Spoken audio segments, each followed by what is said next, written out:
What do you think the biggest misconception about guns, about firearms that you've kind of had to take on? That guns are scary and guns are designed to kill people. People look at that and they don't look at a kitchen knife and see that as a weapon, they see that as a tool. Proper firearm knowledge is the first step to changing the controversy around gun laws. Our guest, Paige Rue, specializes in educating people about guns by teaching classes or through her social media. So we got to stay open during all of the COVID shutdowns. When people were coming in, we had massive lines, around our building to purchase firearms. People who have never owned a gun, never thought that they would own a gun, they would come in because they realized that they can't rely on the government all the time. Can we come to an agreement on the Second Amendment, or will America see a future without any guns? Let's dive right in and see why Paige Rue is a real American game changer. Well, welcome to the show, Paige Rue. So excited for you to be here, for joining us on Epoch Times and American Game Changers. Thanks for having me. I'm so excited. Absolutely. So tell me a little bit, how did you get into firearms and what you're doing now? What is your background in guns and everything? So I'm actually here right now. So if you're hearing gunshots, I'm at our range. Okay. But I'm from Phoenix, Arizona, and my dad was a police officer, and then he actually started a tactical company, and then in 2002 purchased an indoor shooting range called Shooters World, and so that's in Phoenix. It's our first location, and I was about 2 years old when he purchased that, and so my brother and I grew up at the second story in a little playroom while he and my mom would sell guns and work the range. And so it's truly just been part of my lifestyle. I thought everyone owned guns. I thought everyone knew about guns. And then in 2011, we expanded to a second location. And then actually this year, we expanded to a third. So I always worked in the store. I was a range safety officer at like 14 or 15, just helping my dad with classes. And I just love doing it. One, I got to work with my family. And I got to make money as a kid. So that was amazing. And then as I got older, I didn't know what I wanted to do. I tried the college thing. I was actually going for a hospitality and hotel management and customer service. And then 2020 kind of hit. And at that time, I started teaching classes here because I became NRA certified.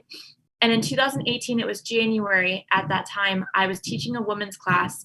And I realized how many people, this was just specifically a female class, one that didn't really know how to carry on their body or exercise their Second Amendment, or just have firearm knowledge. And I was sitting there at 21 years old, educating these women aging from 18 to 70 plus years old about firearms. I was like, I didn't realize how much I actually knew about firearms, and people were looking to me for that. So I started my Instagram. At that time, it was that same week that I started my Instagram account. It's Some Chick Who Shoots, and just to empower people to try firearms. And just like you're pro 2A, but you don't really know. And where do you go for that information? So I wanted to be that outlet for that. And then it kind of expanded. And I realized that my passion for educating people about firearms started there. And so now it's full time. And now I do a show for Turning Point USA called Reloaded, so that I can expand to basically nationwide. That's amazing. So what do you think the biggest misconception from the people that you've educated, that you've taught, what do you think the biggest misconception about guns, about firearms that you've kind of had to take on? That guns are scary and guns are designed to kill people. Right. Honestly, because people look at that, and mainstream media does a really good job at laying that story out for you, right? And so people look at that and they don't look at a kitchen knife and see that as a weapon. They see that as a tool. They look at other household items that are used in crimes, and they look at those as tools. And so what I like to do is empower and educate people to see that a firearm is a tool, and we have our constitutional right to use and own that tool, unlike a lot of countries. And so I use the example that about 2 years ago, I mowed the lawn for the first time. And I'm from Arizona, so there's not a lot of grass. There's a lot of water and pools, but there's just not a lot of grass, or we just have the landscapers do it. And I remember I was like, I'm I'm an independent woman. I'm going to mow the lawn. I did not know how to use this thing. And all I remember seeing is YouTube videos and Facebook videos about people cutting, cutting their toes off with the cutter. I don't know, just all these horror videos about, I don't know, people shooting or blowing up lawnmowers. It was just super scary for me. So I put tennis shoes on and I spent about 2 hours figuring out how to use this tool. And I mowed the lawn for the first time, terrified to do it. And then I realized after the fact that I was like, oh my gosh, one, I just did that. I know this is silly, but this was a big step for me. One, I just did that. And two, I did it on my own. I figured out how to do it safely. And now I know how to mow the lawn. And I tell that in my classes all the time now of, you look at it, there's all these different parts. And if you don't know how to properly use it, yeah, you can hurt yourself. But if you're shown how to properly have safety and respect for it, learn how to use it. And then you're like, oh, I feel so empowered to do this now. What are your thoughts on school shootings and the kind of the correlation they put in with guns and all of that? Yes, shootings are tragic and they happen. And I think that certain people, including mainstream media, use that for gun control. And I think that's the easiest way to target vulnerable people at that time for gun control. Any type of tragic event like that, including the two murders of the NYPD officers a few weeks ago, like that President Biden has used that to fuel his gun control agenda. What I would say, coming from the gun industry and just speaking from my own experience, we have to be careful what happens on our range because there's tons of people. I mean, our range is full right now. I'm looking at our cameras and you can probably hear the gunshots. Is that you don't know the mental state of those individuals. But what I will tell you is that mainstream media does not help the shootings. So yes, they're tragic, but something from, that we experience is that if there's something that happens on our range, which has happened, we do not allow the media to advertise it because you are literally giving someone watching that a step-by-step of what to do, how to get attention, right, to themselves and how to get on the news. And so, when things happen, even at our range, we say, do not post this because it's going to happen again. And so when these shootings happen and they blow up on mainstream media because it targets what they want, they're just showing people and telling people what to do. And I think that's why another reason why it happens. Yeah, I agree. I feel like they want to highlight these bad incidents. They highlight these incidents and they use it. But there has been scenarios where guns have been able to protect people and have been used in good scenarios. What are some scenarios do you think that that advocate for gun that no one really talks about that are like that where guns have been very useful and very protective? Think about, domestic violence situations. Think about home invasions. Think about states who are very pro-gun, like Arizona, Florida, Texas. Just top of my head, those states have less crime. And think about if you're, put your yourself in the shoes of a criminal, right? Aggravated assault, anything like that, home invasions, robberies. Think about if you're in Arizona versus New York or Chicago, would you be more likely to do that if you were in New York or Chicago? Because not a lot of people, if any, are armed citizens. But if you do that in Arizona, I'm telling you right now, any store that you go to, there is at least one person carrying because we exercise that right and we respect that right here. And I think it decreases crime. People are also educated when you are empowered to exercise your Second Amendment and learn about firearms. Our education has skyrocketed, which means people aren't just buying guns. They want to learn how to use those firearms. Those citizens want to know how to use their tool. They're not just these like rogue people who are just running, buying as many guns as they want and then not learning how to use it. So I think that's where it's at is, those states, and it just shows, states that are very pro 2A have less crime. Well, it's interesting here in California, and I actually was going to bring this up with you, is that so I live here in Orange County, and there used to be a big gun fair or gun expose or whatever here. The state Yeah, like a legislator, gun show. gun show, yes, a gun show. The state legislator recently banned it. It's basically the only gun show here in California. It was here in Orange County, and they specifically banned it from the state fairground. Why is there such a hate for gun shows? And what I don't even understand. I could probably talk about this for an hour, but I'm going to try to do very, very minimal cliff notes. So think about it when you go to a gun store. And I was talking about, President Joe Biden made remarks about rogue gun dealers. And we were talking about this earlier. I was like, what is a rogue gun dealer? Right. So personally, we own 3 indoor shooting ranges and gun stores. It's all in one. And so we are an FFL, which means a federal firearms license. So anyone, doesn't matter about the state. This is a federal level. So every state has to abide if you are an FFL dealer, which means that you can come in and buy a gun from us. Now, there's a very strict process of what you have to do in order to purchase a gun from us. Okay. And there's a lot of, we can have our license pulled. My parents can be sued. There's so many things that can happen if we do not abide by ATF's rules, because ATF is what basically controls us as FFL dealers. Okay, so we have serial numbers. The gun manufacturer sends us a list of guns and a list of serial numbers, and then we sell that gun to the individual. So in Arizona, we don't have a registry, which means that yes, you buy the gun from us, but we don't go into the system and register, so-and-so is buying this serial number. It's not like a vehicle where you have to register it. And that's fine. And so if there's a crime that is committed with that serial number, what will happen is they can see that serial number was purchased from us, Shooters World, and they'll come in. We actually had one today. There was a crime that happened, and a detective came in this morning and said, I need this serial number and I need the information of the individual who purchased that. So if they have the right credentials, which means basically any type of law enforcement, we'll pull that. Or ATF will send what's called a trace. And a trace, same thing, is a request for information. And we pull that information. We have to hold it, I believe, for it's over 10 years. It's like 15 years or something. Oh, wow. We hold that information, then we send it to ATF.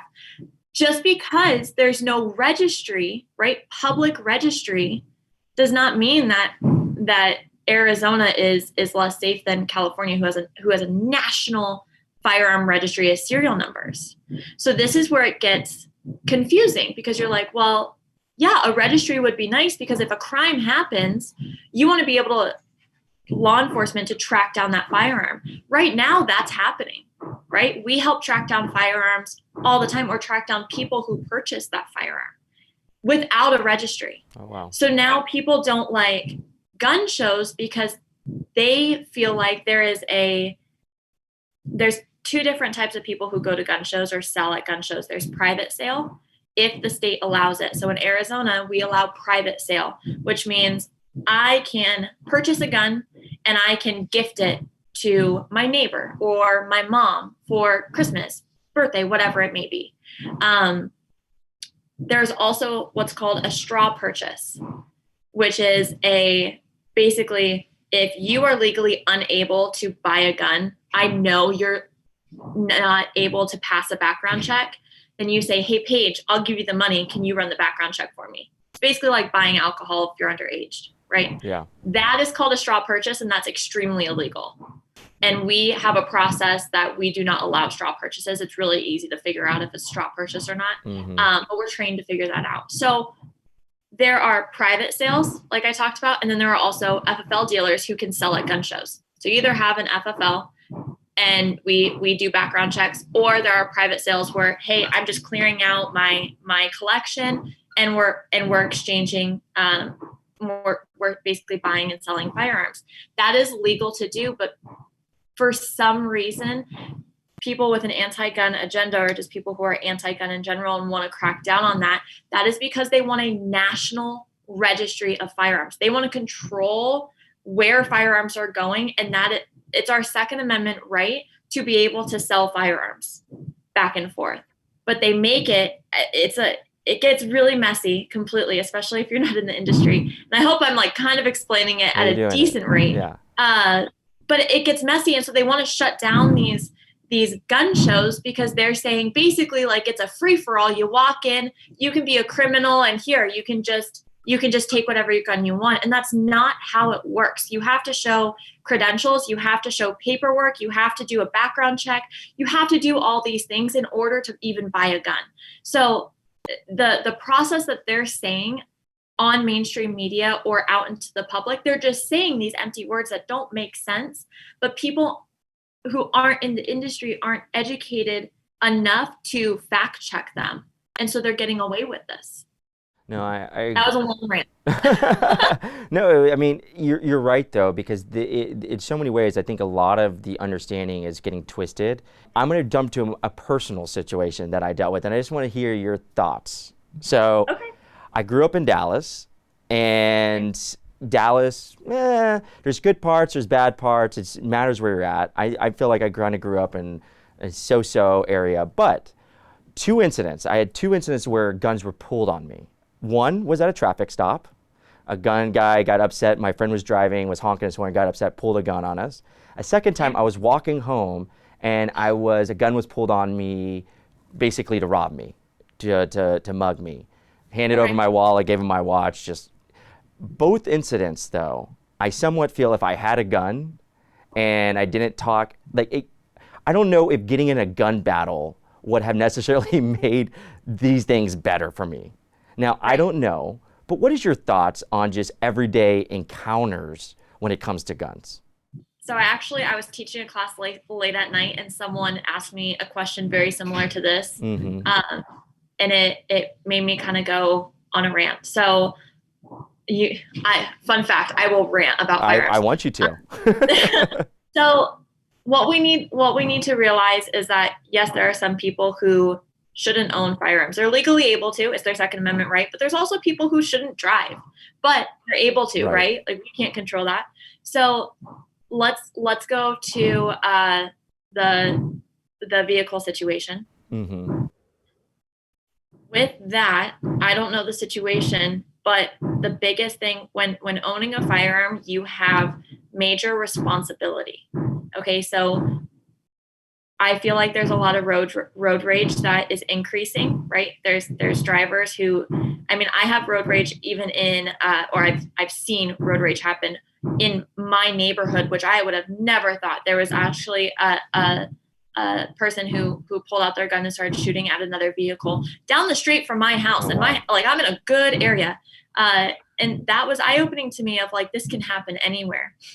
Biggest thing is that when you own a firearm, and I know you didn't have a firearm at this time, but when you do, road rage should not even be an option. You need to find your happy place and be the bigger person at all times, especially when it comes to road rage. Now, depending on what situation you guys got in, if you guys were, using profanity or using certain fingers or kind of egging each other on, you learn this in defensive classes or concealed carry permit classes of who is the aggressor.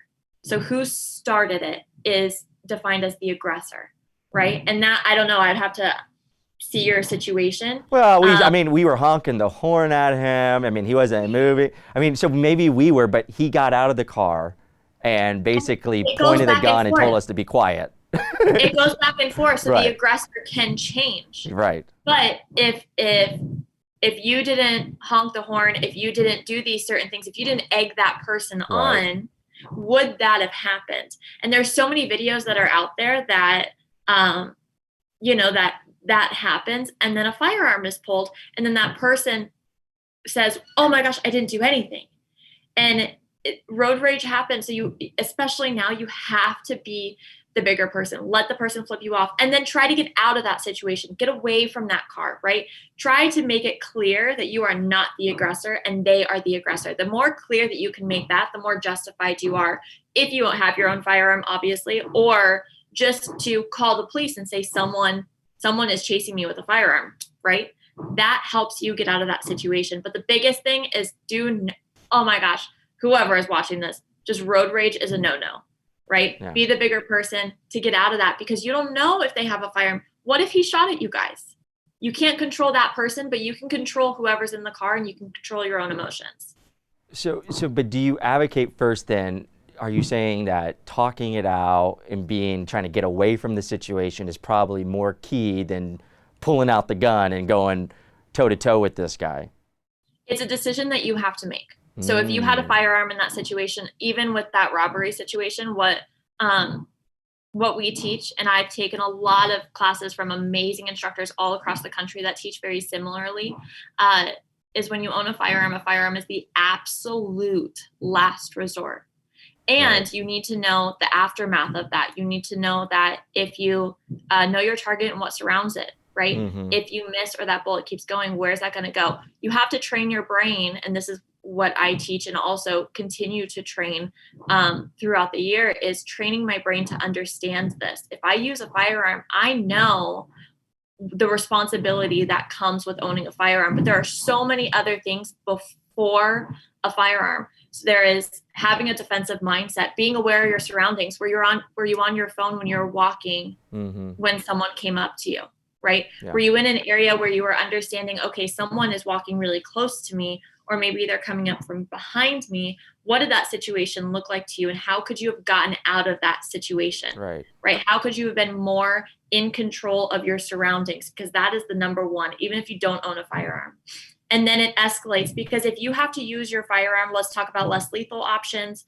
Let's talk about getting yourself out of a bad area that is more likely for robberies, things like that.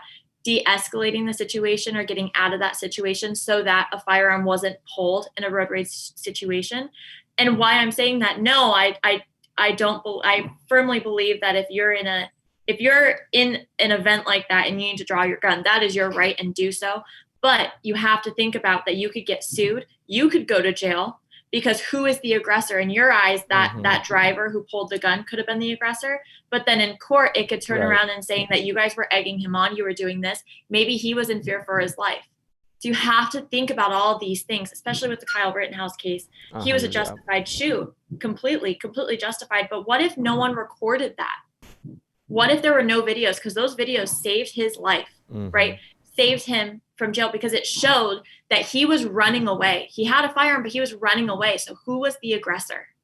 And that is the biggest thing. And if you can control as a citizen who has your own firearm or not, if you can control the de-escalation of the situation and make it very clear that that person is the aggressor and making it very clear that you were in fear for your life, then when you use your firearm, it'll look way better in court because you have to think about that court is going to happen, right? Yeah. It looks so much better on you that it's a clear-cut case. It's called a good shoot. Yeah. What is your thoughts in general on this recent police shooting that took place in New York? It's so sad and it's not covered correctly, and they are mainstream media, including President Joe Biden, is using it to fuel his anti-gun and gun control agenda, which I think is disgusting. What's interesting too is that the firearm it says a stolen Glock with 40 rounds, and he calls it a weapon of war because it carries 40 rounds.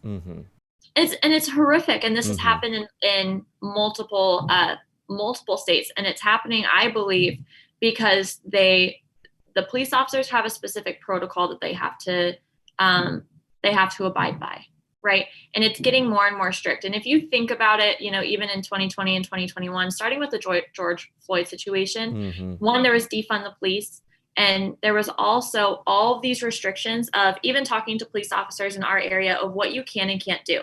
And basically, they have completely removed the empowerment from the police officers and put the power with the criminals.